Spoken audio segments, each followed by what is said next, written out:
আজকে আমি I love এক্সট্রিমের mascara pink কালারটা অ্যান্ড হচ্ছে রিলাভ মাস্কারা যেটা হচ্ছে এটা অ্যাকচুয়ালি মেড ইন লন্ডন, এটা লন্ডন থেকে আনা হয়েছে, এটা ওয়াটারপ্রুফ। তো আজকে আমি দুইটার মধ্যে টেস্ট করে দেখব কোনটা বেশি ভালো, কোনটা দেখতে কেমন, কোনটার কোয়ালিটি কেমন। তো দেখেন ফার্স্ট আই লাভ এক্সট্রিমটা ওপেন করলাম, এটার ব্রাশটা ছিল একদম চিকন। তারপর আমি আমার ঢ্যাপসা ঢ্যাপসা চোখগুলোতে কয়েকবার অ্যাপ্লাই করলাম এটা। দেখো এখন কত সুন্দর লাগতেছে, দেখার পর নিচে লেগে গেছে। এটা অ্যাকচুয়ালিতে শুকায়নি, তার আগে আমি দেখাই দিলাম। দেন আমি রিলাভটা ওপেন করলাম, এটার ব্রাশটা একটু মোটা ছিল। তারপরে এটাও লাগালাম ওটার মতনই কয়েকবার। দেখো ভাই আমার চোখ দেখে কেউ আবার ভয় পাওয়া যাও না, আমি জাস্ট একটু বোঝানোর জন্য এমন করে দেখাইতেছি। তো ভয় পাও না, যদি কেউ ভয় পায় থাকো তাহলে আমার কিছু করার নেই।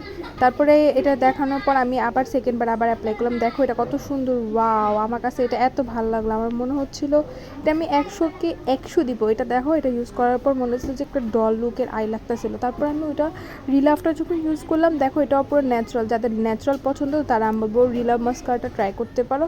আর যাদের ডল আই লুক পছন্দ তারা আই লাভ এক্সট্রিমটা ইউজ করতে পারো, সেটাও ভালো। দুটোটাই মাস্কারা ভালো, তোমরা কোনটা ইউজ করবে আমাকে জানাবে অবশ্যই।